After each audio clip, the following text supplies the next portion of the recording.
Bom, retornamos agora com o nosso primeiro convidado, Dr. Beto Grill, que nos presenteia com a sua presença aqui, ilustrando a primeira edição desse programa. Dr. Beto Grill é vice-governador do estado do Rio Grande do Sul, pelo PSB, também é médico, traumatologista, medicina do trabalho e também perito judicial. Além disso, um empresário de sucesso na região sul do estado, onde tem o Paradouro Grill, muito frequentado por todos que vão à região sul. Dr. Beto, prazer tê-lo aqui. Prazer meu, Luiz Antônio. Nossa proposta hoje, Dr. Beto, é discutir as parcerias público-privadas. Existe uma confusão muito grande por parte do nosso ouvinte, do nosso telespectador. O que é uma parceria público-privada?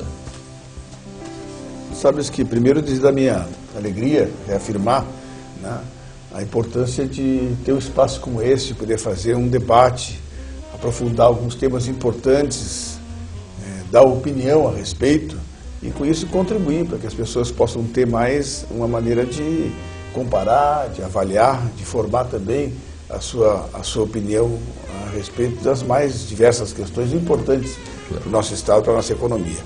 De fato, as parcerias público-privadas, elas têm um papel relevante, cada vez mais importante em toda a economia do mundo.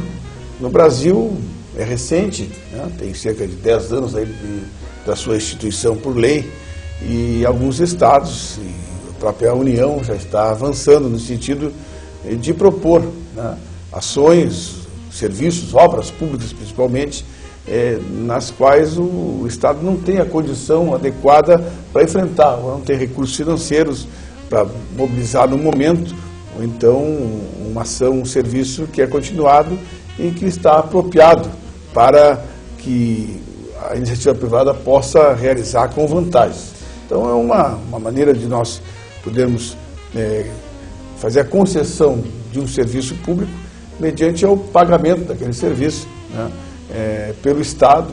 Então, temos mais de uma modalidade de... Se fôssemos comparar, poderíamos dizer que o Estado, não vou usar o termo aluga, mas o Estado dá a concessão de exploração até que aquele negócio, aquele empreendimento se pague, ou seja, o empreendedor tem o lucro do seu investimento e o Estado tem o lucro que a obra pode trazer para a sociedade. Exatamente. Seria esse o ponto de equilíbrio. É claro, numa outro tipo de concessão, tipo se faz hoje com o transporte coletivo, sim, a tarifa cobre os custos daquele serviço que foi repassado para o privado. Já no caso da PPP, né, tem um valor, né, que deve ser remunerado pelo negócio, e quando nós pensamos na iniciativa privada, né, nós precisamos pensar no lucro, né, é inerente ao negócio e deve haver, então, para uma boa concessão, segurança jurídica para o empresário, né, o lucro previsto para aquele investimento que ele vai fazer, e, por outro lado, muito mais do que uma questão ideológica, é a necessidade de ter uma bela fiscalização, né, um adequado compromisso de empresas que possam seguramente desempenhar aquele papel. Né, Quem é que pode propor uma parceria público-privada? Só o agente público ou o agente privado pode propor? Em princípio, é uma proposta do agente público. Ele é que uma vez entendendo, né, que aquele serviço, aquela obra deva ser feita e não tem as condições no momento de fazer, propõe então a iniciativa privada que avalie a possibilidade de realizar, né, evidentemente que de acordo com alguns pressupostos, né, estabelecidos, e oferecer então à população aquele serviço. Tanto o desejo do Estado pode ser por não ter uma condição financeira de recurso, como pode não ter a competência técnica, a expertise do negócio, e transferir isso para um agente, para um terceiro. Não tenho dúvida, isso nós temos já visto diversas vezes, grandes obras de engenharia, né, ou então em ações que têm inovação, que as grandes empresas então se reúnem, têm capacidade técnica para fazer isso. Sim. E desenvolvem aquela tarefa. Doutor Beto, aqui no Estado não está tão forte ainda. Isso se deve a quê? Ou não é tão visível?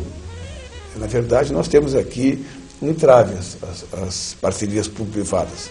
Nós sabemos que hoje, de dezenas de ações já estão concretizadas. Nós temos em outros estados, como São Paulo, né, Minas Gerais, sim, Rio de Janeiro, efetivas ações já em desenvolvimento, né, na área dos aeroportos, o governo federal já, né, aeroportos, estradas, nos serviços de penitenciárias, nos serviços de saúde, enfim, uma gama já de ações de saneamento que já estão desenvolvidas por diversos estados. No caso do Rio Grande do Sul, efetivamente nós não temos ainda, temos algumas que estão sendo examinadas.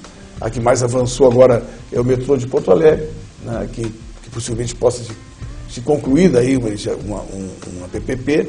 Né. Temos também a RS, a 010, que se tenta avançar, né. O próprio Cais do Porto, a revitalização, é um tipo de parceria, mas de maneira efetiva até agora o Estado não tem nenhum projeto em desenvolvimento. E são diversos fatores, doutor. Eu diria que um pouco, no início, a questão ideológica, né, o governo... havia uma certa resistência. Tinha uma certa resistência de parte de alguns deputados, de algumas lideranças, sim, do governo, que queriam aprofundar mais, ir com mais calma. Depois de vencida esta etapa, as mais diversas dificuldades, né, do momento fizeram com que não se conseguisse ainda avançar. No caso da 010, por exemplo, né, nós tivemos dificuldades de ver se o projeto que tinha sido desenvolvido anteriormente seria executado na plenitude, ou se haveriam outras maneiras de fazer. Se dividiu em 3 partes, né, um primeiro trecho com uma característica que o Estado poderia assumir algumas questões, ou então o consórcio dos municípios da região pudesse fazer parte da criação de um fundo para fazer o reassentamento, a desapropriação dos terrenos invadidos, uma série de dificuldades que não levaram ainda a possibilidade de ter um acordo definitivo entre o interesse da empresa e o interesse do Estado. Continuando nas parcerias público-privadas, saindo do Estado e saindo do Brasil, estivesse recentemente, entre outros países, na Espanha, numa viagem técnica, onde ocorreu uma visita a Bilbao, uma das 3 províncias daquele país, capital da Vizcaya. Essa cidade, ela consta como um caso de sucesso fantástico nas PPPs. O que o senhor observou lá? O que o senhor enxergou lá que poderia servir como referencial para a nossa própria cidade, para o nosso Porto Alegre, para o nosso estado, ou para qualquer PPP? Tem razão. Sabe que eu dizia hoje à tarde, quando nós conversávamos lá no gabinete, que fazer uma viagem para a Europa sempre tem proveito, sempre é um momento da gente aprender algumas coisas. É muita história, né? Muita história, tanto pelo acúmulo, né, de uma história, de uma economia, de uma civilização milenar, quanto por eventuais equívocos, erros, que servem para a gente não repetir, né?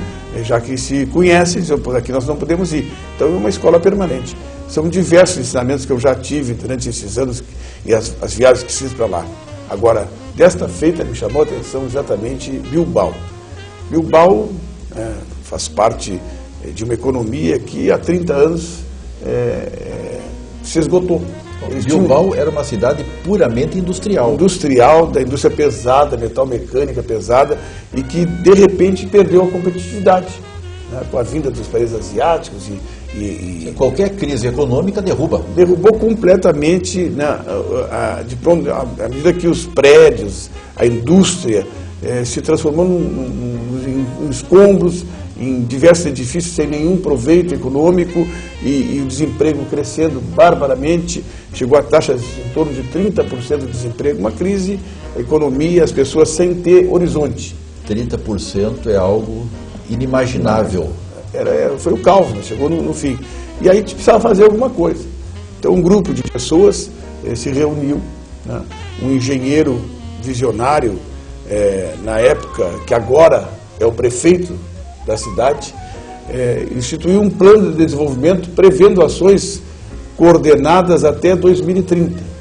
E esta ação... Plano de 50 anos. Plano de desenvolvimento de 50 anos, 45 anos. Então, esta ação previa olhar a cidade do ponto de vista do interesse das pessoas, né?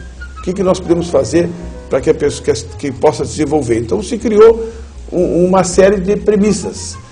Se voltar para o Rio, a investir muito em educação, recuperar o amor próprio das pessoas, o orgulho de ser basco, cidadania. Da cidadania, né, da autoestima, procurar estabelecer parcerias, primeiro público-públicas, né, público-público. Lá foi importantíssimo, né, a sintonia e a divisão de tarefas entre o município, o Estado e o Poder Nacional, né, buscando recursos nos fundos europeus, né, buscando recursos em diversos instrumentos para reconstruir a cidade com outro planejamento, de valorizar as pessoas. Com isso, se criou parcerias interessantíssimas. Uma delas, o setor produtivo, na área dos estacionamentos, das garagens. Sim. Se esvaziou completamente o centro da cidade, aqueles prédios que eram ocupados para estacionamento, áreas de estacionamento nas ruas, e se fez diversos estacionamentos subterrâneos. Tu não vê carro estacionado. Devolveu a cidade para a população, com parques lindíssimos, com equipamentos públicos para o lazer.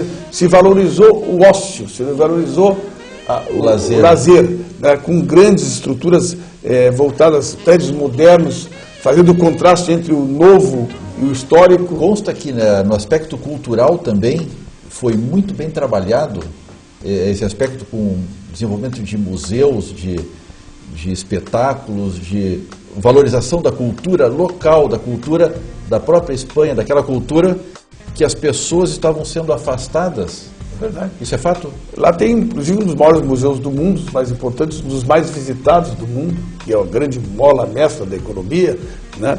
E em cima disso, toda uma estruturação de atração de turistas, né? De visitantes, que cada vez mais estão indo a Bilbao, de forma que tinha lá um número insignificante de hotéis. Hoje tem um dos maiores redes hoteleiras do mundo e em constante evolução. Ao lado disso se criou toda uma estrutura de parques tecnológicos, de uma indústria limpa, de inovação, centralizada na indústria criativa, diversificada, fugindo sempre, eles têm lá uma coisa assim, fugir da monoatividade. Então, precisam estar com uma economia diversificada, porque eles sofreram muito, né? Uma economia que era baseada numa única indústria, num único setor da indústria, que cedeu, teve uma depressão econômica. Ela não precisou perder a vocação industrial. Só ela reposicionou e botou outros focos, outros posicionamentos. Você imagina o próprio porto, né? Sim. Bilbao era no centro da cidade, foi deslocado para uma zona mais perto do mar, e ali foi todo reformulado, com pontes modernas, com prédios modernos, de maneira a ser esses prédios interessantes e chamar a atenção dos visitantes. Uma obra fantástica. Algo como feito aqui na Argentina? Algo como feito na Argentina. É a mesma inspiração, né? Sim. E tudo lá com parceria público-privada, prevendo que os empresários pudessem ter lucro nas suas atividades, pudessem estar interessados por bons negócios, muito mais do que projetos, negócios que pudessem reverter para aqueles empresários que investiram na modernização da cidade. Nós não podemos esquecer que o lucro é a remuneração do risco, né? Que quem coloca o capital, quem faz o empreendimento andar é o capital do empresário. E é necessário que ele seja remunerado por esse risco, é justo isto. Que lições mais nós podemos tirar de Bilbao se compararmos ao Brasil, se compararmos ao nosso estado? O que falta aqui, o que sobra lá, o que falta lá e que nós temos aqui? De que forma a gente pode casar isto e trazer um resultado? Olha, eu tenho convicção de que todos os gestores públicos e privados que forem em Bilbao, é evidente também, existem outros lugares no mundo que têm lições importantes na área da gestão pública, né? Mas ver que é possível fazer, e que é simples fazer, só que é difícil.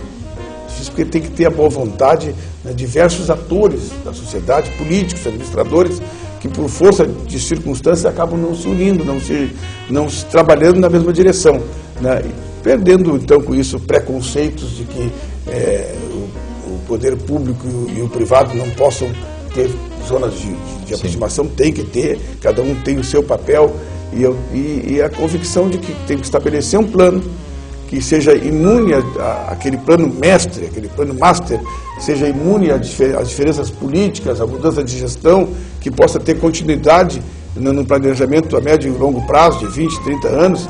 Agora, essas condições todas têm que ter, junto com o ajuste fiscal, com a condição de recuperar o poder de endividamento, de financiamento do nosso Estado, né, de rediscutir a questão da Previdência. Nós temos muitas questões prévias aqui no Estado, para possibilitar que o Estado possa ser também um indutor desse desenvolvimento. Mas tem que ser um projeto, tem que começar. Tem propostas que não andam. Nós falamos agora aqui na 010, na revitalização do Porto, que era ponto para a Copa do Mundo. Até agora nós não conseguimos ver isso se materializar. O próprio metrô, o nosso aeroporto. Então são tantas coisas que estão postas, que já têm recurso, valor, que têm interessados, e essas coisas não acontecem. O senhor acredita que, falaste a questão política envolvida também, essa questão política, ela é um entrave ou ela é uma consequência da falta de planejamento? Ela é um pouco causa e um pouco consequência, né? Causa e consequência. Eu acho que é um processo que a gente tem que ver quem é que nasceu primeiro, o ovo ou a galinha, né?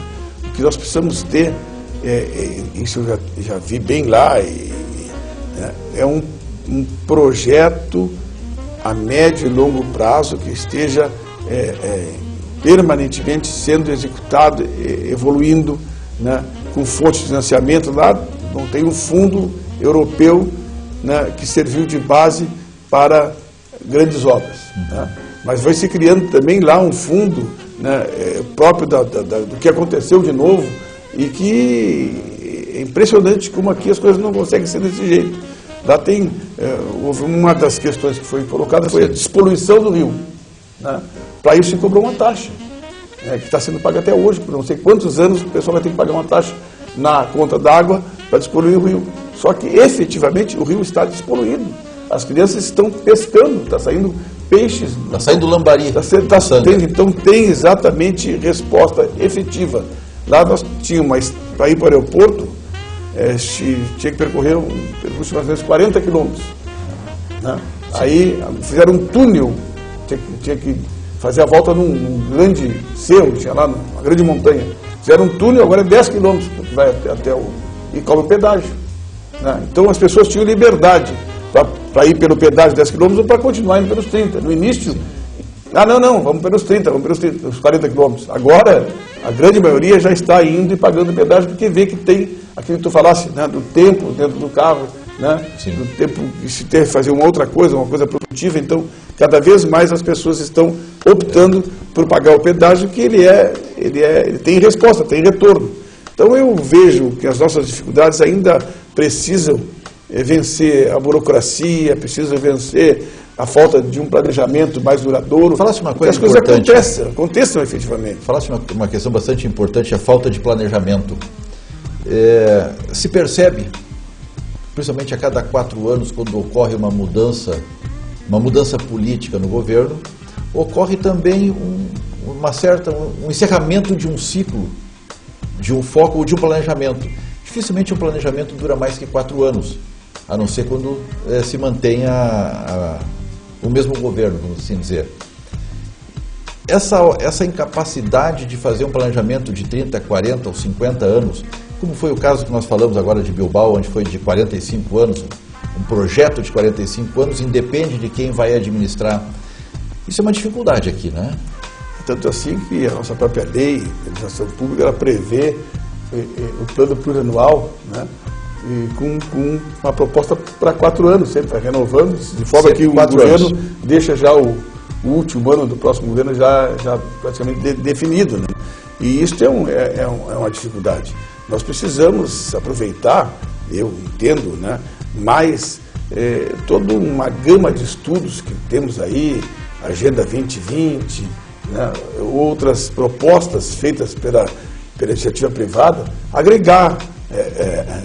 Não quer dizer que se tenha que absorver como um todo, mas trazer para ser estudada, para ser considerada, para poder fazer parte efetiva de um planejamento que possa resistir no macro, das suas diretrizes. Evidente que quando um projeto político ele ganha uma eleição e então recebe a procuração do povo para fazer a gestão de acordo com aquilo que apresentou durante a campanha, evidente que tem que ter alguns ajustes de acordo com aquela diretriz, mas o básico, os eixos principais, como este que eu vi lá em Bilbao, eles devem continuar e eles trazem respostas efetivas. Tem algumas dessas estruturas que elas permanecem independente do partido que estiver no poder. Doutor Beto, em termos de investimento aqui no Estado, hoje, quais são os principais investimentos que estão ocorrendo? Olha, nós temos tido aí, né, um financiamento efetivo para a questão das rodovias, por exemplo, né, um plano de investimento importante.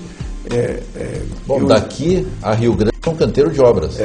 Tanto do governo federal como do governo estadual, né, existem obras em desenvolvimento. As obras de estrada são significativas, embora aquém daquilo que a gente imaginava que fosse ser realizado.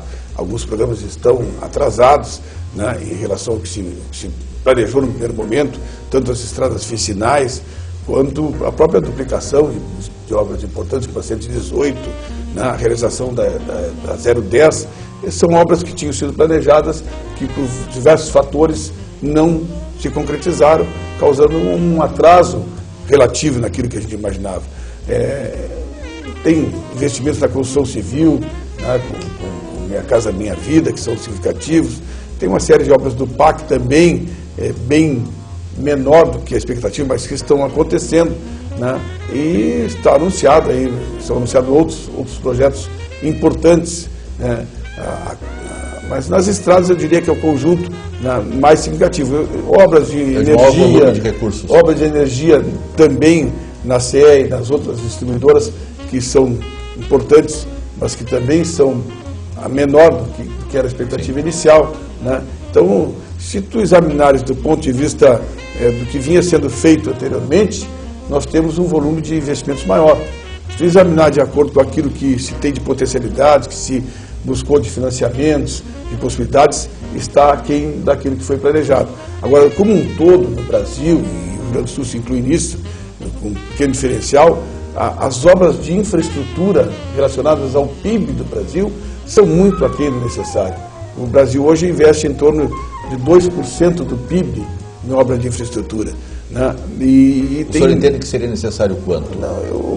Muitos países chegam a 10% do PIB investimentos em infraestrutura, mas o Brasil 10% do PIB daquele país. Numa situação em que o país já vem de investimentos longos. Continuados. Aqui existe um déficit, está a ser vencido, então esse investimento tem que ser pago. Maior. Mas, de qualquer maneira, eu acredito assim que se nós dobrássemos isso, sim, se nós fôssemos para em torno de 4%, já teríamos com isso as necessidades básicas atingidas, né? Sim. Agora, o nível de investimento ele é pequeno, se vem se desenvolvendo assim vários estudos, gerando expectativa, na área da ferrovia mesmo, é imprescindível que se amplie a malha ferroviária, que se possa... A nossa malha é muito reduzida. Muito reduzida no Estado e no Brasil, e a Norte-Sul seria uma grande obra de infraestrutura, né, que não sai do papel.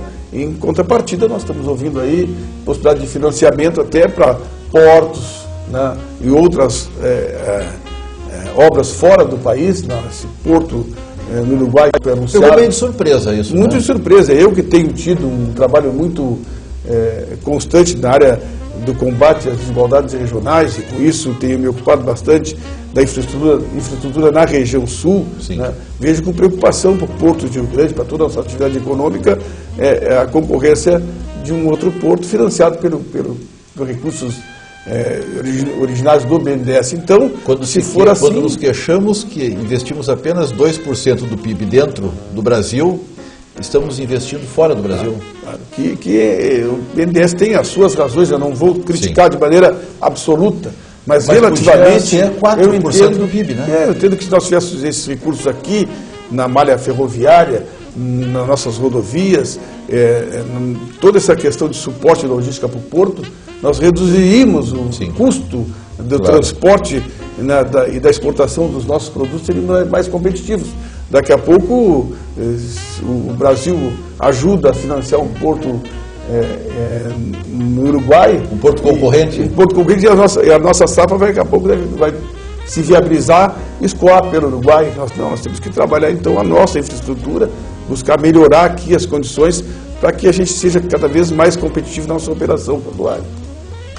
Bom, doutor Beto, foi rico o nosso momento aqui. Espero que os nossos telespectadores tenham apreciado tanto quanto eu apreciei esse momento de cultura, esse momento de economia do nosso Estado, esse momento em que podemos analisar e tomar conhecimento de vários aspectos do nosso Estado, da nossa economia, da nossa indústria, e ficamos muito agradecidos à sua presença. Nos visite mais vezes. Quero agradecer, Luiz Antônio, essa oportunidade de dizer que procurei desempenhar a minha tarefa, estou fazendo nesse sentido como vice-governador, nesse projeto, né, que eu considero que fez o Rio Grande avançar, né, e estarei sempre à disposição em qualquer outra circunstância, porque acredito no potencial do Rio Grande, acredito que esse Estado pode, vai crescer, e quero poder contribuir com esse processo, né, seja em que posto e qual projeto esteja defendendo no futuro. Muito obrigado. Obrigado. Boa noite.